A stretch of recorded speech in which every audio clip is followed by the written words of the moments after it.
ఎక్కడికి అంటే తెలియదు బ్రో, మళ్ళీ వెంటనే వస్తుంది అన్నది. ఇది రష్యా. సో ఆమె వచ్చింది, అందరం ముగ్గురం కలిసి వెళ్తున్నాము. సో ఇక్కడ తినడానికి వచ్చినాము, చాలా ఐటమ్స్ ఉన్నాయి. 2 శ్రీలంకన్ ఫుడ్ వెళ్తున్నాము. సో ఆన్ ది వేలో ఇంకో వాటర్ ఫాల్ ఉంది. సో బస్ టైం అవుతుందని లంచ్ కూడా ఏం చేయలేదు. ఇక్కడ బస్ స్టాప్కి వచ్చినాము.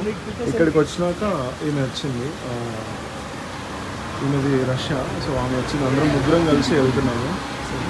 సో అందరం కలిసి వెళ్తున్నాం క్యాబ్ మాట్లాడుకొని. ఈచ్ 4,000 శ్రీలంకన్ రూపీస్, అంటే మన డబ్బుల్లో ఒక 1,200 అంతే. సో అలా వెళ్తున్నాం అన్నమాట. సో ఆ కార్ వస్తుంది, మరి 12,000కి వస్తా అన్నాడా లేదా మాకు కన్ఫర్మ్ చేయకుండా వెళ్ళిపోయింది. చూడాలి ఒకసారి. ఎక్కడికి అంటే తెలియదు బ్రో, మళ్ళీ వెంటనే వస్తుంది అన్నది 5 minutesలో మళ్ళీ. లేదు. Okay bro, okay bro, bye. Destiny మళ్ళీ రామ్ బ్రో మళ్ళీ కలిసిండు. ర్యాండమ్గా ఇట్లా వెళ్తున్నాడు, చూసినాం ఇక్కడ నుంచి వస్తున్నాడు. మేము ఆల్రెడీ బాయ్ చెప్పేసి 1.5 hour అయిపోయింది. మళ్ళీ ర్యాండమ్గా బ్రో వచ్చేసిండు.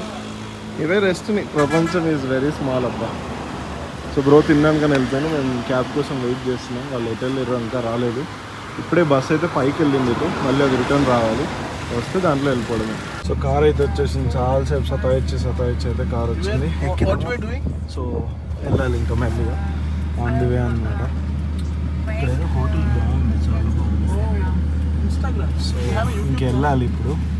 ఇక్కడ నుంచి నాకు తెలిసి 4 hours పడుతుందేమో మెరిస్సా అనే ప్లేస్కి. 1:30కి వచ్చింది వాడు, చూడాలి ఇక. సో ఆన్ ది వేలో ఇంకో వాటర్ ఫాల్ ఉంది. సో ఆ వాటర్ ఫాల్ జస్ట్ రోడ్ పైనే ఉందన్నమాట. ఇట్స్ వెరీ వెరీ బిగ్ అనమాట. అస్సలు ఎక్స్పెక్ట్ చేయలేదు నేనైతే, అంత పెద్దగా ఉంది. అది దూరం నుంచి వస్తున్నప్పుడు కనిపించింది. Oh my god, really big, చాలా పెద్దది. చూస్తాను ఇక్కడ నుంచి కనిపిస్తుందా, ఇలా ఇంకా ఇంత పైనుంచి వస్తుంది. వావ్, అసలు ఇలాంటిది ఒకటి ఉందని తెలియదు. ప్లస్ చూస్తాను కూడా, ఐ డోంట్ ఎక్స్పెక్ట్.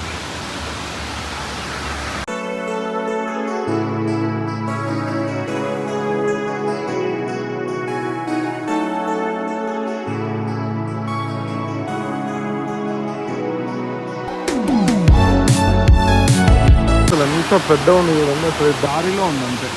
ఇంత పెద్ద వాటర్ ఫాల్ అసలు ఎక్స్పెక్ట్ లేదు.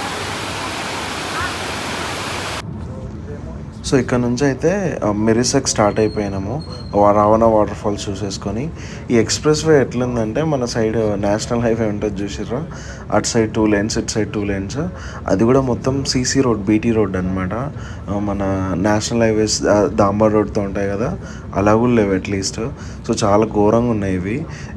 శ్రీలంక మొత్తంలో ఒక మంచి రోడ్ అంటే ఇదే అంట. ఇంతకు మించి ఇంతకన్నా మంచి రోడ్ ఏది లేదంట. ఎందుకంటే అన్ని ప్లేసెస్కి మొత్తం ఘాట్ రోడ్ ఆ టైప్లో ఉంటాయన్నమాట. అన్ని కొండలలో ఉంటాయి. సో ఇదొక్క ప్లేసే ఎల్లా నుంచి మెరిస్సా, కొలంబో వరకు ఈ ఎక్స్ప్రెస్ వే అనేది అయితే ఉంటుంది అనమాట. ఆల్మోస్ట్ ఒక 300 kilometers అలా ఈ ఎక్స్ప్రెస్ వే ఉంటుంది. సో ఈ శ్రీలంక వాళ్ళకైతే ఇదే మెయిన్ ఎక్స్ప్రెస్ వే అనమాట. ఇంకా దీన్ని మించి వీళ్ళకి ఇంతకన్నా మంచి రోడ్ లేదు. సో మనకు ఈ జర్నీ వెళ్ళడానికి ఆల్మోస్ట్ 2.5 hours పడుతుంది. ఒక 180 kilometers అలా ఉంది. మనం కొద్ది దూరం వచ్చాక ఈ ఎక్స్ప్రెస్ వే అయితే టచ్ అవుతాము. టోటల్ డిస్టెన్స్ వచ్చేసి 180 kilometers. బట్ మనకు ఈ రోడ్ టచ్ అయ్యేది మాత్రం ఓన్లీ 2 hours మాత్రమే. సో ఇప్పుడే ఆ క్యాబ్ అతనికి డబ్బులు ఇచ్చేసినాము, వెళ్ళిపోయింది. మా ఫ్రెండ్ కూడా అలా పోతుంది, చాలా దూరంలో ఉంది.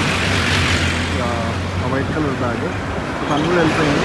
మేము ఇక్కడ నుంచి మెయిన్ బీచ్ మెరిస్సా బీచ్ అని ఉంటుంది, అక్కడికి వెళ్దాం అనుకుంటున్నాము. దిగిన వెంటనే ఎంత వేడిగా ఉందంటే అంత వేడిగా ఉంది. ఇక్కడ కోస్టల్ ఏరియా కదా, సో ఫుల్ వేడిగా ఉందన్నమాట. సో ఆటో తీసుకొని వెళ్ళాలి, చూద్దాం. సో దిగి బీచ్కి దగ్గరలో ఉన్న రూమ్ అయితే బుక్ చేసుకున్నాము. ఆ రూమ్కి వెళ్తున్నాము. ఆ రూమ్ వచ్చేసి 650 rupees పడింది ఇద్దరికి, 24 hours. రేపు మార్నింగ్ 11కి చెక్అవుట్ అంట. సో నడుచుకుంటూ వెళ్తున్నాము. 450 meters ఉంది, ఆల్రెడీ ఒక 50 meters నడుచుకుంటూ వచ్చేస్తున్నాము. ఇంకో 400 meters. సో మెల్లిగా నడుచుకుంటూ వెళ్దాంలే అని వెళ్తున్నాము. ఈ మెరిస్సా అనే ప్లేస్ని ఎలా మీరు కంపేర్ చేసుకోవచ్చు అంటే, ఇట్స్ లైక్ ఏ గోవా అనమాట. గోవా ఎలా ఉంటుందో సేమ్ అలా ఈ మెరిస్సా అనే ప్లేస్ కూడా ఉంటుంది అనమాట. సో మేమైతే ఇక్కడ ఒక 1 day ఉందాం అనుకుంటున్నాం. అండ్ నెక్స్ట్ ఇక్కడ నుంచి గ్యాలే అని ఇంకో ప్లేస్ ఉంది, అక్కడికి వెళ్దాం అనుకుంటున్నాం. ఆ గ్యాలే నుంచి కొలంబో వెళ్దాం అనుకుంటున్నాం. కొలంబో నుంచి రిటర్న్ ఫ్లైట్. మాది మ్యాటర్. చూద్దాం ఎంత అవుతుందో టైం. ఈరోజైతే తొందరనే వచ్చేసినాం, చాలా లేట్ అవుతుంది అనుకున్నాం. యాక్చువల్గా 2:30కే రావాలి, బట్ అక్కడ క్యాబ్ లేట్ చేయడం వల్ల చాలా టైం పట్టింది. సో రూమ్లో లగేజ్ పడేసి ఇప్పుడే బీచ్కి అయితే వచ్చేసినాం, మిరిస్సా బీచ్కి ఇలా వచ్చేసినాం. ఇక్కడంతా సర్ఫ్ క్యాంప్ నడుస్తుంది, సర్ఫింగ్ నేర్పిస్తున్నారు. సో ఆల్రెడీ మనకు వచ్చు కాబట్టి అవసరం లేదు ఆ సర్ఫింగ్ అదంతా. సో ఇలా నడుచుకుంటూ వచ్చేసినాము. ఇంకా అటల్లో ముందరికల్లో ఉంది, చూడాలి వెళ్ళి మరి.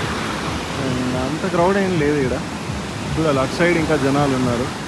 అండ్ ఇక్కడ సర్ఫింగ్ కొంతమంది నేర్చుకుంటారు, ఇక్కడ కొంతమంది ఉన్నారు, ఇక్కడ కొంతమంది ఉన్నారు, అక్కడెక్కడ ఉన్నారు అంతే. సో అట్లా లాస్ట్ దాకా ఉంది కాస్ట్లీ ఏరియా. సో చూడాలి మరి. అదే అనుకుంటాను కోకోనట్, అది మెయిన్ ప్లేస్ అక్కడ కనిపిస్తున్నది.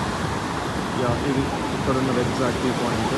సో అది కూడా మార్నింగ్ అది ఇప్పుడు కవర్ చేద్దాం సన్ రైజ్ టైంలో. అలాగే ఇట్లా బీచ్లో తిరుగుతూ బఫేకి వెళ్ళిండే, బఫేకి వెళ్ళి బఫే నుంచి ఇలా ఫ్రూట్స్ తీసుకుందామని వచ్చాము. ఇట్లా అన్ని ఫ్రూట్స్ అవన్నీ ఉంటాయి కదా, నార్మల్ స్టోర్ ఇది కార్గిల్స్ అంటారు మన దగ్గర, రిలయన్స్ మార్ట్ ఎట్లనో ఇక్కడ అట్లా అనమాట. ఇక్కడ చాక్లెట్స్ అవన్నీ. సో తీసుకుందాము ఏమైనా ఇంటికి ఫ్రెండ్స్కి ఎవరికైనా చాక్లెట్స్ తీసుకుందామని ఇట్లా వచ్చిన దీంట్లోకి చూద్దాం.